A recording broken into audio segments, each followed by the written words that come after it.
The footage exists. 7 discoveries, decades of researchers calling it impossible. For over a century, marine biologists knew the deep ocean was strange. But when submersibles started descending past 3,000 feet in the 1960s, the recordings didn't make sense. Fish with transparent skulls, worms longer than buses, and sounds that shouldn't exist at those depths. When researchers analyzed the data, the biology violated known limits. The deeper they went, the stranger it became. And at the bottom, stay until number 1. Even at 36,000 feet, they found movement and human trash. The ocean's sunlight zone ends at 650 feet. Below that, the twilight zone begins.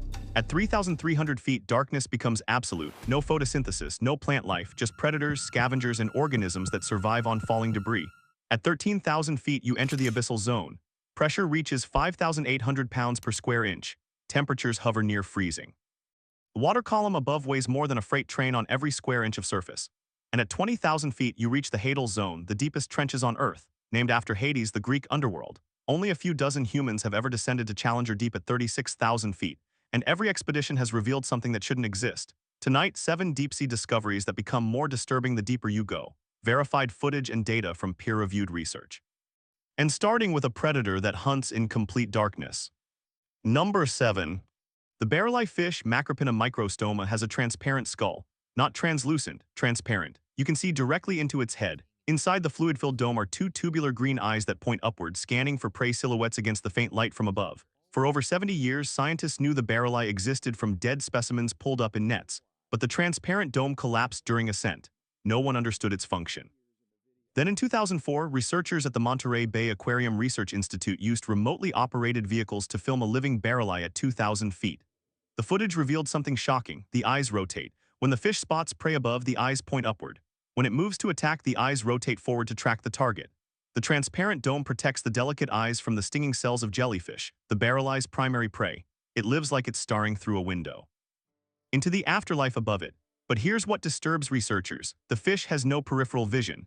Its tubular eyes create a narrow field of view pointing straight up or straight forward. It's functionally blind to threats from the sides or below, and yet it survives in an environment filled with predators. Number 6. For centuries, giant squid were myths. Sailors reported sea monsters with arms longer than ships. Scientists dismissed them as exaggerations. Then in 2004, Japanese researchers Tsunemi Kubodra and Kyoichi Mori captured the first photographs of a living giant squid. In 2012, they filmed one hunting at 2,000 feet. The footage was disturbing. The squid wasn't drifting passively. It was hunting aggressively, jetting toward the camera, tentacles extended, beak open. At 43 feet long and 600 pounds, it moved with shocking speed. The behavior contradicted every model of deep-sea energy conservation. Giant squid have among the largest eyes ever evolved, dinner plate size, to detect faint bioluminescent flashes in total darkness. They have the largest nerve fibers ever recorded, allowing split-second reactions. And they have beaks strong enough to cut through steel cable. But the aggression is what disturbs researchers. At that size, in an environment with scarce food, giant squid should be slow, conservative hunters.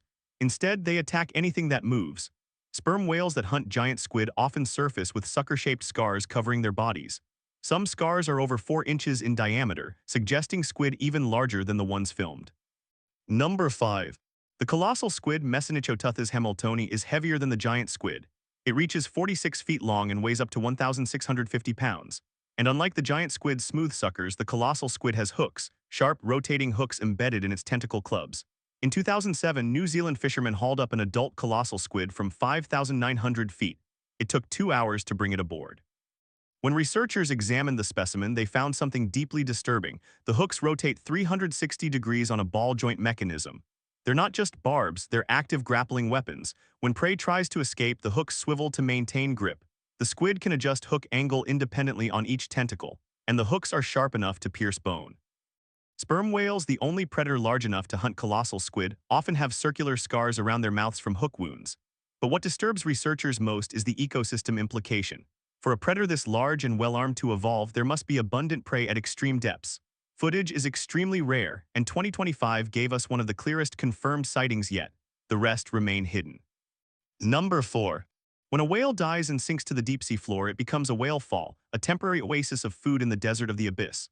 Within days, scavengers arrive. Within weeks, the bones are covered in something disturbing, red, feathery worms called ostax or zombie worms. Zombie worms have no mouth, no stomach, no digestive tract. Instead, they secrete acid that dissolves whale bone. Then they absorb the liquefied fats and proteins directly through root-like structures that burrow into the skeleton. Researchers discovered them in 2002 during a whale fall study in Monterey Bay. At first, scientists thought the red plumes were bacterial mats, then they realized the plumes were respiratory structures. The worms were multicellular animals eating bone, but the disturbing part came later. Genetic analysis revealed extreme sexual dimorphism. The visible red worms are all female. Males are microscopic, smaller than a grain of rice, and live inside the females' bodies as parasites. A single female can host over 100 males. The males have no mouth, no gut, no organs except reproductive tissue. They exist only to fertilize eggs, and zombie worms aren't limited to whale bones. Researchers have found them on sunken cow bones, pig bones, and even experimental woodfalls. They can digest almost any organic material using acid secretions, which raises a disturbing question: what happens when shipwrecks with human remains sink to the deep sea? Number 3. In 1977, geologists exploring the Galapagos Rift at 8,000 feet discovered something impossible: hydrothermal vents surrounded by dense colonies of life. White crabs, giant clams, and 8-foot-tall tube worms with blood-red plumes. The discovery was disturbing because it violated a fundamental rule of biology. Every ecosystem on Earth depends on photosynthesis, plants converting sunlight into energy. But at 8,000 feet, there is no sunlight. No photosynthesis, no plants, and yet life thrived, an ecosystem built on poison that looks like a garden. The tube worms Rifschapachyptila have no mouth and no digestive system. They survive through chemosynthesis. Bacteria inside their bodies convert hydrogen sulfide from the vent water into energy. The worms provide the bacteria with hydrogen sulfide and oxygen. The bacteria provide the worms with nutrients, but the environment is lethal.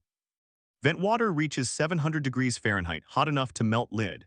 The water contains hydrogen sulfide, which is toxic to most life. And the vents are unstable. Tectonic activity can shut them down without warning, wiping out entire colonies. Yet these ecosystems are thriving. Researchers have discovered over 300 species that live exclusively at hydrothermal vents. Many have no relatives in the rest of the ocean. They're evolutionary relics, possibly representing some of the earliest life forms on Earth. And the disturbing implication: if life can evolve independently of sunlight in Earth's deep ocean, it can evolve anywhere. Vent-based ecosystems could exist on icy moons like Europa or Enceladus, under miles of ice in oceans that never see starlight. Number 2. In 1997, the U.S. National Oceanic and Atmospheric Administration detected an extremely loud, ultra-low-frequency sound in the South Pacific. The sound was detected by hydrophones over 3,000 miles apart. They called it the Bloop. The Bloop's frequency pattern resembled biological sounds, similar to whale calls but far louder. Analysis suggested that if the sound was biological, the animal producing it would have to be significantly larger than a blue whale, the largest animal ever known to exist. For over a decade, the bloop was one of the ocean's greatest mysteries. Speculation ranged from undiscovered giant squid to surviving prehistoric marine reptiles. The sound's profile matched organic vocalizations, not geological or mechanical sources. Then in 2005, NOAA released a statement. The bloop was likely caused by icequakes, large icebergs calving from Antarctic glaciers and cracking as they fracture. The sound profile matched ice breakage events recorded near the source location. The bloop was likely ice, but that wasn't the end. Hydrophone arrays still catch signals they can't confidently identify. Several other unidentified low-frequency sounds, nicknamed Julia, slow down, and train, have been detected in the same region. Most remain unexplained. Some resemble biological sounds, some don't. The ocean is full of sounds we can't identify. And at the deepest point on Earth, researchers recorded something even more disturbing. Number 1. The Mariana Trench is the deepest point in the ocean, 36,037 feet below the surface. At that depth, pressure reaches 16,000 pounds per square inch. That's 1,000 times the atmospheric pressure at sea level. It's enough to crush a human body instantly, enough to collapse most submersibles. For decades, scientists assumed nothing could live at such depths. The pressure would rupture cell membranes, proteins would denature, biological processes would fail.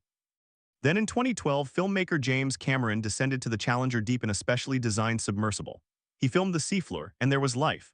Amphipods, shrimp-like creatures swarmed over the sediment. Sea cucumbers crawled across the bottom. Microbial mats covered the rocks. In 2019, Victor Vescovo descended to the Challenger Deep 5 times, filming extensively. His footage showed not just microbial life but active predators, snailfish with gelatinous bodies. Amphipods over 1 foot long, far larger than their shallow water relatives. And something else, plastic debris. A plastic bag, candy wrappers, evidence that human pollution has reached even the deepest point on Earth. But the disturbing discovery isn't the pollution, it's the biology. Researchers still don't fully understand how cells function at 16,000 psi. The pressure should collapse proteins and disrupt molecular bonds, yet these organisms thrive. Their cellular machinery operates under forces that should make biochemistry impossible. Which means one of two things. Either our models of pressure tolerance are wrong, or life has mechanisms we haven't discovered yet.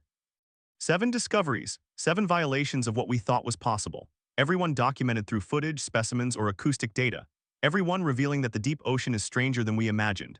We've explored less than 5% of the ocean floor. Most of the deep sea remains unmapped, unfilmed, and unexplored. And every expedition reveals creatures, ecosystems, and phenomena that challenge biology, physics, and our understanding of life itself. Transparent skulls. Rotating hooks, bone-eating worms with no mouths. Ecosystems that don't need sunlight, sounds we can't identify, and life at pressures that should be lethal. The deeper we go, the more disturbing it becomes, not because the creatures are monsters, but because they reveal how little we understand about the limits of life. And if life can survive at 36,000 feet under crushing pressure, what else is possible? Which deep-sea discovery disturbed you most? The zombie worms with no digestive system. Signals we still can't cleanly classify, or the fact that life and trash exist at the bottom of the Mariana Trench. The ocean is full of sounds, shadows, and movements we can't explain. And somewhere in the darkness at depths we've never reached, something is moving through the water. If you're fascinated by the unexplored depths, hit subscribe. Next week, the prehistoric marine predators that make modern sharks look harmless. The fossil evidence will rewrite everything you thought you knew about ocean life.